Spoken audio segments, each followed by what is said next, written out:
दोस्तों क्या हाल चाल है। उम्मीद है आप ठीक होंगे। अल्लाह ताला आपको इसी तरह हंसता मुस्कुराता रखे। दोस्तों आज हम बात करेंगे बच्चों में आजकल बहुत ज़्यादा गैस्ट्रोएंटेराइटिस हो रहा है, जिसको हम इसहाल की बीमारी, दस्त की बीमारी कहते हैं।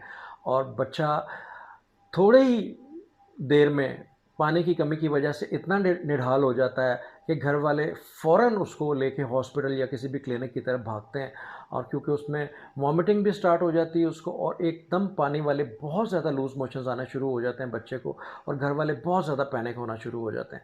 दोस्तों सबसे पहले तो मैं एक बात आपको ये कहूँगा कि जब भी खुदा ना खास्ता कभी इस किस्म का प्रॉब्लम हो और रात हो गई हो और बहुत ज़्यादा दूर आपका हॉस्पिटल और क्लिनिक ना खुला हो, तो पैनिक होने की बिल्कुल ज़रूरत नहीं है। सबसे ज़रूरी चीज़ आपके लिए ये है कि आप उस time ORS, oral rehydration solution, जो है मार्केट में जगह जगह मिल रहा होता है, इसको हम निमकोल भी कहते हैं, और जनरल स्टोर्स पे भी मिल रहा होता है। तो ये आप फ़ौरन से पहले किसी भी दुकान से ला के, बल्कि आप घर में 3-4 पैकेट आप एक साइड पे इसको फ्रिज में रखें। उनको कभी भी आपको किसी भी घर में कोई छोटा या बड़ा बीमार हो तो आप इस्तेमाल कर सकें ताकि। तो ये सबसे ज़रूरी चीज़ है। आपने बिल्कुल पैनिक नहीं होना, भागना नहीं है, और फ़ौरन से पहले आपने ओआरएस का सॉल्यूशन लेना है। दूसरी चीज़ कि अगर बहुत ज़्यादा छोटा बच्चा है, मतलब, तो आप कोशिश करें उसको ओरल रिहाइड्रेशन सॉल्यूशन जो ओआरएस है, लो ऑस्मोलैरिटी वाला दें। उसमें ये देखा गया है कि डब्ल्यूएचओ का जो रिकमेंडेड ओआरएस है, उसके साथ अगर उसको हम कंपेयर किया गया, जब उसकी स्टडीज़ की गई, तो उसमें बहुत अच्छे बेनिफिट्स मिले। जो लो ऑस्मोल ओआरएस है, जो मार्केट में मिलता है लो ऑस्मोल के नाम से, उसमें यूरिन आउटपुट भी बच्चे की बहुत ज़्यादा अच्छी हो जाती है, और स्टूल की जो आउटपुट है वो लिक्विड, जो स्टूल पर बहुत ज़्यादा उसको आ रहे होते हैं, उसकी आउटपुट भी कम हो जाती है। तो ये बहुत ज़बरदस्त चीज़ है। इसमें लो ऑस्मोल आप यूज़ कर सकते हैं। दूसरी बात है, अगर खुदा ना खास्ता आपको ये दोनों चीज़ें मार्केट से कहीं भी नहीं मिलती, तो आप घर में बना सकते हैं इसको। 1 लीटर पानी लें, 4 ग्लास पानी, 250 ml एक गिलास होता है। 1 लीटर पानी लेके आप उसमें 6 चम्मच चीनी के डाल लें घर में, और आधा चम्मच नमक का डाल लें, उसको अच्छी तरह हिला लें, ठीक है, और उसको थोड़ा थोड़ा करके बच्चे को पिलाना शुरू कर दें। और बच्चे को पिलाने का क्या तरीका है दोस्तों, उसमें सबसे आसान तरीका जो मैं आपको बताऊं कि कभी भी उसको फीडर में डाल के बच्चे को ना दें। वो घट घट करके नहीं पिएगा, उसको उसका टेस्ट पसंद नहीं आएगा, और बच्चा इसी तरह डिहाइड्रेटेड हो जाएगा बहुत ज़्यादा, और माँ बाप बहुत ज़्यादा परेशान हो जाएगा, हम क्या करें। सबसे आसान तरीका उसका ये है कि आप ओआरएस बनाने के बाद उसको बाउल में बना के रख लें, और एक एक चम्मच एक एक मिनट बाद बच्चे को दवाई की तरह देना शुरू कर दें। अब ये बहुत ज़रूरी और इम्पॉर्टेंट मैसेज जो मैं आपको बता रहा हूँ कि बाउल में बना के रखें, और एक चम्मच 1 मिनट के बाद बच्चे को पिलाना शुरू करें। आप देखेंगे कि आपका बच्चा 1 घंटे के अंदर 1 गिलास पानी उसकी अंदर चला गया, और उसकी डिहाइड्रेशन बहुत ज़्यादा कम, जो बेहतर हो गई है।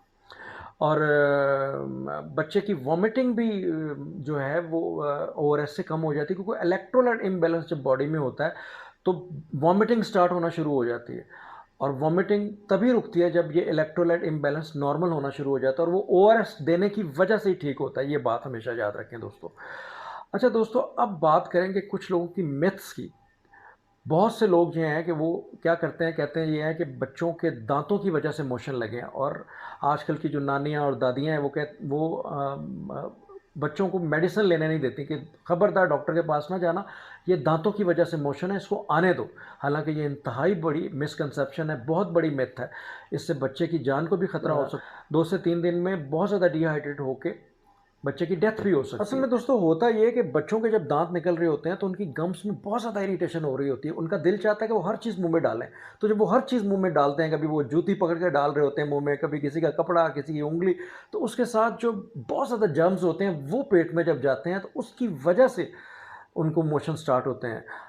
तो दांतों का इसमें किसी किस्म का कोई ताल्लुक नहीं है। इसके अलावा दोस्तों एक मिथ और भी है कि अगर बच्चों को मोशन लग जाते हैं, बहुत छोटे बच्चों को, तो घर में मौजूद बड़ी जो वही बात है, जो पुराने लोग हैं वो कहते हैं दूध नहीं देना इसको। हालांकि ये बहुत बड़ी मिसकंसेप्शन, एक और मिथ है कि बच्चों को दूध देना बंद बिल्कुल ना करें, उनको दूध पिलाएं, क्योंकि जब उनकी लूज़ मोशन स्टार्ट होते हैं, डिहाइड्रेशन तो होती ही होती है, इसके साथ मेल न्यूट्रिशन भी स्टार्ट हो जाती है, उसमें वाइटामिन और न्यूट्रिशन की भी डेफिशिएंसी हो जाती है, और बच्चा इतना ज़्यादा जो है डिहाइड्रेटेड हो जाता है, और इतना ज़्यादा इरिटेबल हो जाता है कि आप सोच भी नहीं सकते। और हॉस्पिटल जब आप लेके जाते हैं तो उसकी आईवी लाइन मेंटेन भी नहीं हो सकती, उसकी नर्व्स ही नज़र नहीं आती बहुत ज़्यादा।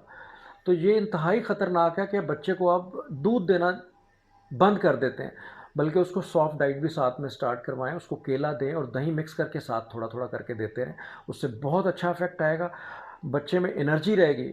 और अगर उसको लूज़ मोशन आ भी रहे हैं तो फिर टेंशन की ज़रूरत नहीं है बिल्कुल भी, क्योंकि वो बच्चा आपका डिहाइड्रेटेड नहीं है और मेल न्यूरिश्ड नहीं है। ये दोनों चीज़ें अगर आपकी बिल्कुल ठीक हैं तो आपको टेंशन लेने की ज़रूरत नहीं है।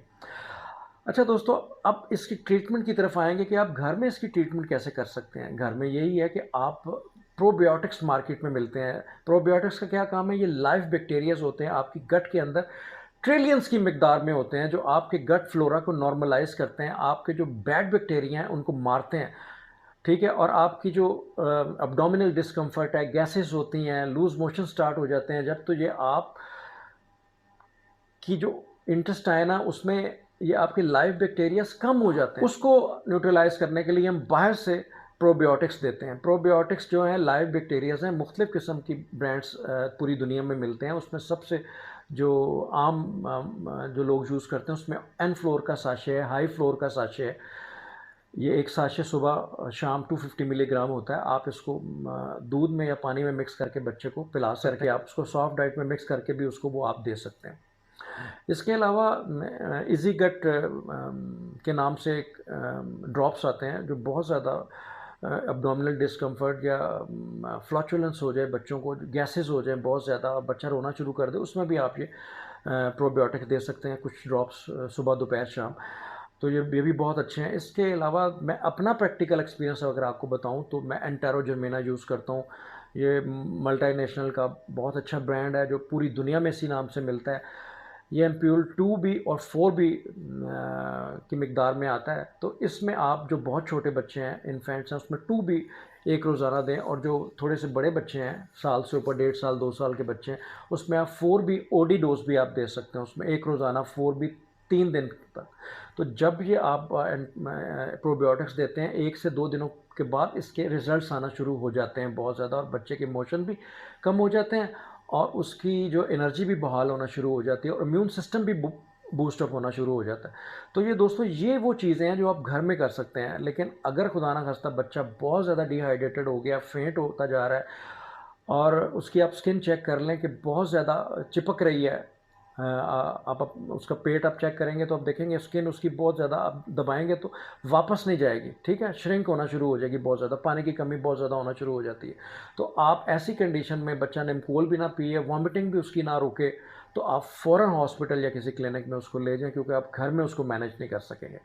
दोस्तों, ये सारी चीज़ें थी जो बहुत ज़रूरी थी आजकल के हवाले से, क्योंकि गर्मियाँ आ गई हैं और ये प्रॉब्लम तकरीबन हर घर में हर बच्चे के साथ है। तो इस पर अमल करते हुए दोस्तों, अगर आप इस वीडियो को शेयर भी करें, बहुत इम्पॉर्टेंट वीडियो है, ताकि लोगों को ज़्यादा से ज़्यादा इसके बारे में पता चल सके। डॉक्टर कमर को इजाज़त दीजिए, हमेशा खुश रहिए, मुस्कुराते रहिए। थैंक यू, अल्लाह हाफिज़।